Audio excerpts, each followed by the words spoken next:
এখন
মুখে মা চুম্বনকে দিলেন বটে। মায়ের অশ্রুসিক্ত নয়ন দেখে গোপাল যাত্রা করলেন। তাই সখাদের কাছে ডাক দিয়ে বলেছে, সখাবৃন্দ, তোমাদের সঙ্গে এলে তোমরা দ্বাদশ রাখাল খুশি হও।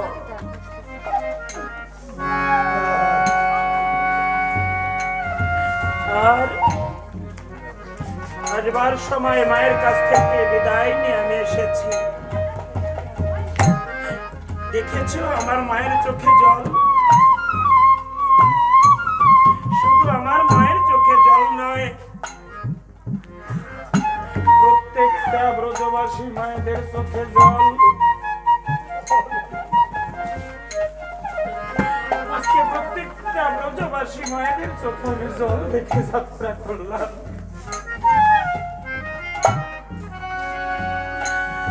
তবে হে রাখাল বৃন্দ, আজকে তোমরা হয়তো আমাকে গোটে নিয়ে এলে, একদিন এমন হবে এই গোষ্ঠ মাঝে আর আমার আশা হবে না। আমার 8 বছর 11 মাস পূর্ণ হলে অক্রুরমণি রথ নিয়ে আসবে, আর ওই রথে আমাকে পাড়ি জমাতে হবে সুদূর মথুরায়। তবে আজ এই গোষ্ঠ খেলা খেলার ছলে তোমরা আমার সম্মুখে দাঁড়াও।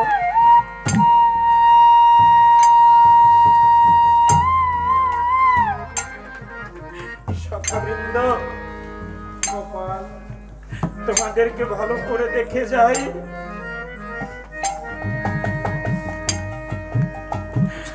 কর্তব্যের বন্ধনে আমাকে যেতে হবে তোমাদের ছেড়ে মথুরায়। তোমরা সবাই ফিরবে ঘরে, কেবল আমি তোমাদের সাথে ফিরবো না। গোপাল, তুই অমন করে বলিস রে। মা আমাদের সবাইকে দেখে বলেছিল, রে আমি গোপালের অপেক্ষায় কীর্ণমণি নিয়ে পথের পাশে দাঁড়িয়ে থাকবো, তোরা গোধূলির পূর্বে আমার গোপালকে ঘরে নিয়ে আসিস। দাদা, আমার মা ননি নিয়ে দাঁড়িয়ে থাকবে আমিও জানি। তোমরা আমার বান্ধব হয়ে আমার মায়ের হাতের ননিটুকু খেয়ে নিও।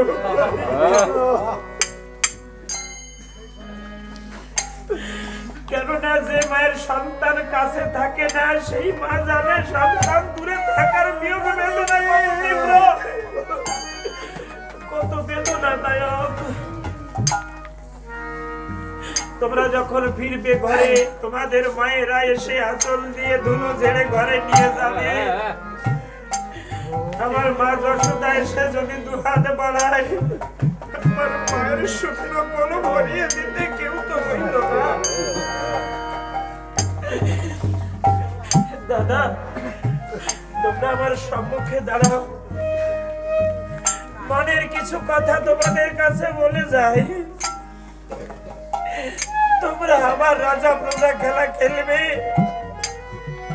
তোমাদের মাঝ থেকে কাউকে রাখাল রাজা সাজিয়ে এমনি মতো গোটের খেলা খেলবে।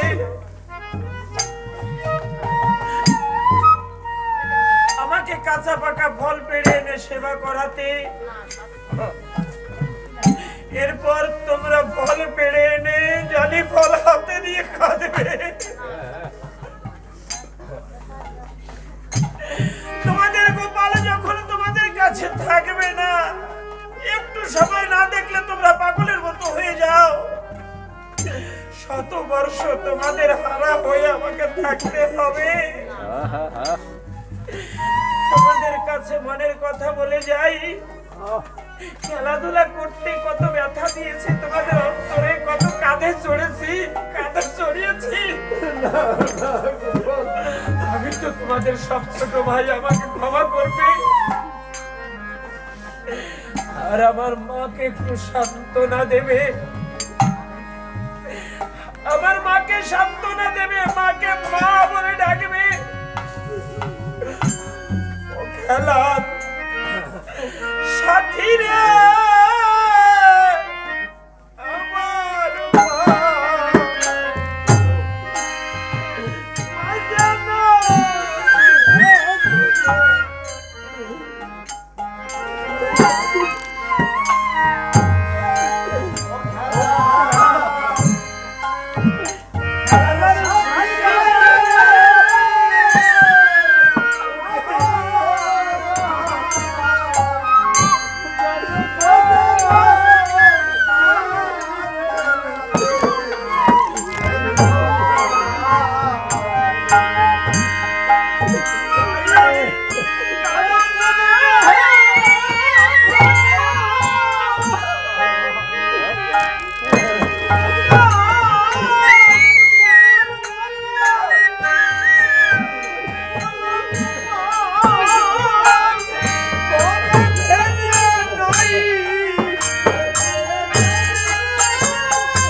সকল দিকে তার অন্ধকার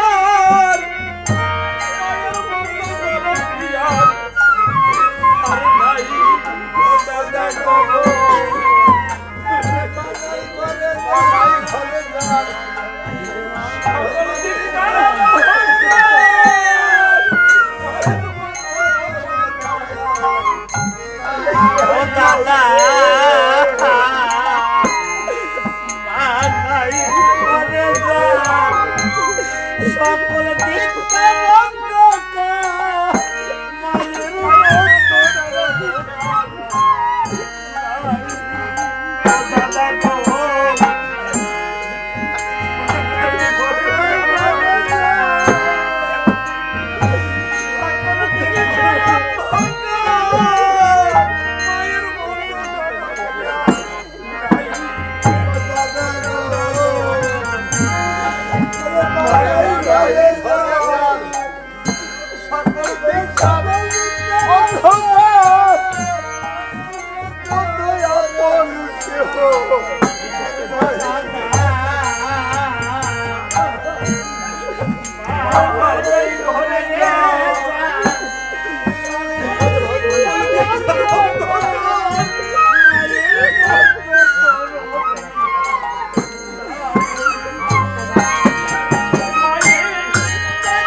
ব্রজবাসী এই ব্রজ ছেড়ে কৃষ্ণের যেমন মথুরায় যেতেই হবে। দুটো রজনী আপনাদের মাঝে ছিলাম, বড় আনন্দে ছিলাম। জানেন, যতক্ষণ পর্যন্ত এই বৃন্দাবনে থাকি মনে হয় স্বর্গধামে আছি, আবার এখান থেকে যখন ঘরে ফিরে যাব মনে হয় সেটা বনবাস। ভক্তের মাঝে থাকা মানে ভগবানের কাছে থাকা। অনুষ্ঠান আসছে ভাবতে ভালো লাগে, যখন অনুষ্ঠান চলে যায়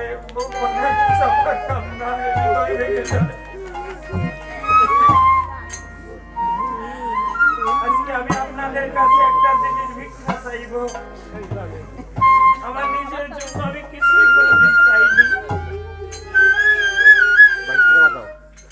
তবে চাইব কাদের জন্য জানি? যারা অক্লান্ত পরিশ্রম করে বৃন্দাবনটা রচনা করেছে।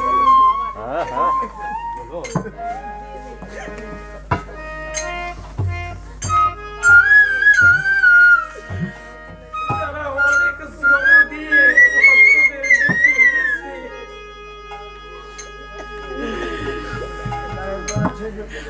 তাদের কাছে আমি তাদের জন্য প্রার্থনা করি, ভক্তজন আপনাদের ডেকে আনবার সামর্থ্য তাদের নেই, কৃপা করে আপনারা চরণ তুলে দিয়েছেন, তাতেই তারা ধন্য করুন। আমি পূর্বেও বলেছি এই অনুষ্ঠানের সহস্র বছর আয়ু বৃদ্ধি হোক, কেননা আমি আপনি থাকবো না, থাকবে এই বৃন্দাবন। পরিবর্তন জগতের নিয়মে আগামী বছর আবার হয়তো বা এই সময়ে এই দিনে বৃন্দাবন মিলবে। তার আগে কতজন এই দেশ ছেড়ে সেই দেশে পাড়ি জমাবে, কত মুখ হয়ে যাবে অচেনা, কত মুখ চলে যাবে দৃষ্টির আড়ালে, কতজন হারাবে কালের চক্রান্তে, কালের কালো হাত পাশে দেবে। এই আসি এই নেই। এবছরে আপনাদের সম্মুখে কৃষ্ণ নাম করলাম, এমনও হতে পারে আগামী বছর এ পর্যন্ত আপনাদের ছেড়ে আমাকেও চলে যেতে হতে পারে।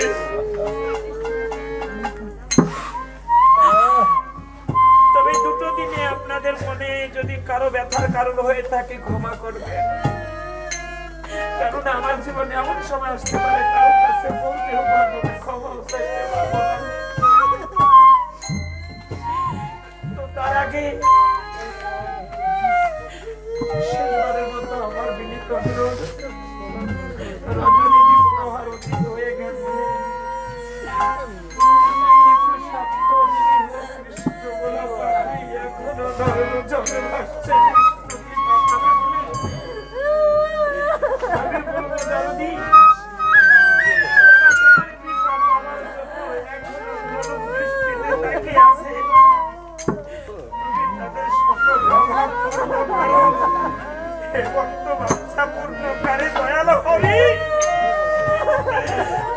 সাধারণ শূন্য ভজন কিভাবে তোমাকে ডাকতে হয় তাও জানি না। ভেবে দেখলাম তুমি চিরনির্বিঘ্ন হওয়ায় আমার কি মনে হয় জানেন, আমার কি মনে হয় জানেন, এই যে ভাইরা এদের আত্মার টানে, এদের প্রাণের টানে আজকে ভক্তবৃন্দ সম্মিলিত হয়েছে। আপনাদের চরণে আমি এই আশীর্বাদ ভিক্ষা চাই, প্রতি বছর যেন এই আকিলায় তারা আপনাদের ডেকে আনতে পারে, আনন্দ দিতে পারুক বা নাই পারুক, কৃষ্ণ নামের মাঝে রেখে যেন কষ্ট দিতে পারে।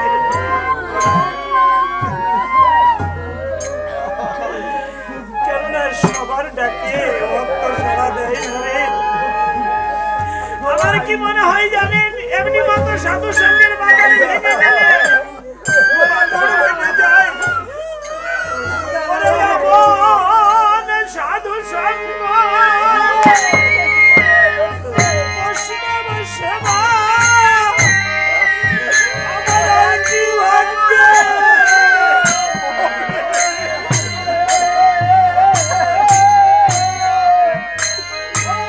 সাধু সঙ্গ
এই শুভ মুহূর্তে যদি তোমাদের কোনো চাওয়া পাওয়া থাকে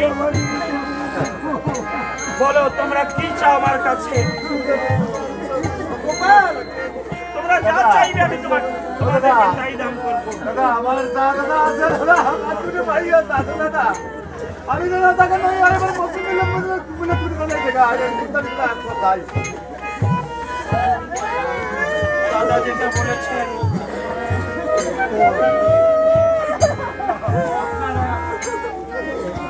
আশীর্বাদ করবেন আমার এই দাদার জন্য প্রতি বছর সকল ভক্তদের নিয়ে এই প্রেমের বাজার মিলাতে পারে। আমাদের জায়গা কোথায়? এখানে সারা ভালো জায়গা আমাদের জন্য আর নেই। যদি কিছু পেতে হয় এই কৃষ্ণ নামের বাজার থেকে আমাকে আপনাকে কিনে নিতে হবে। কেননা বেলুড় মাদ্রাজ থেকে রুটি ফিরে এসেছে। ডাক্তার বলে দিয়েছে যান দেশে গিয়ে সাধু সঙ্গ করুন।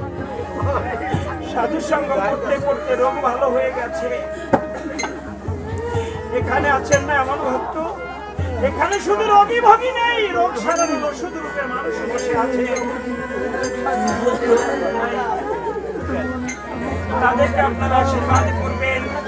প্রতি বছর এমনি মতো বৃন্দাবন আমাদের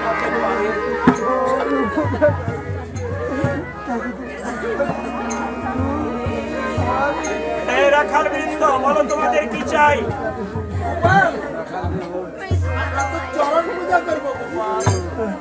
চরণ পূজা করতে হলে পরি প্রয়োজন পাবে কোথায়?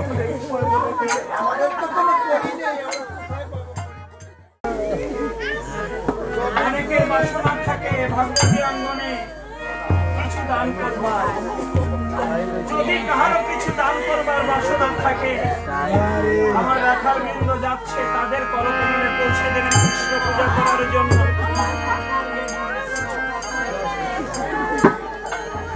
আর সেই সঙ্গে জানাই আবার যদি ঈশ্বর বাঁচিয়ে রাখে হয়তো দেখা হবে, আর যদি তার আগে চলে যায় ধরে নিতে হবে এটাই শেষ দেখা। তাই বিদায় প্রণাম জানালে সবাই মোর বিদায় প্রণাম গ্রহণ করে আশীর্বাদ দান করবে।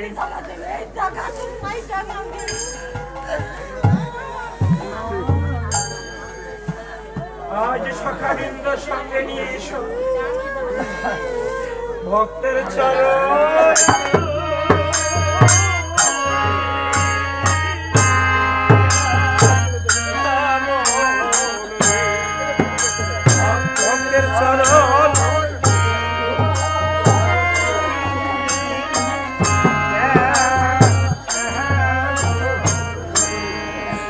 আমার ভব পারে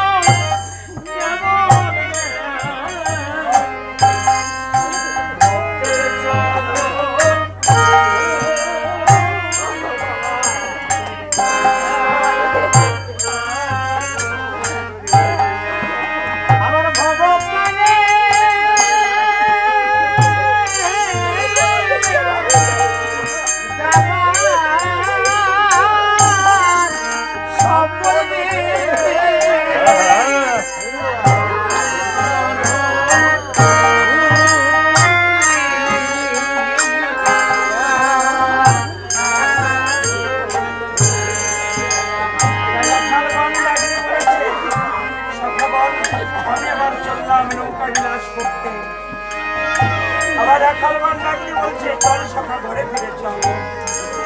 চলো গোপাল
রাখি দাদা।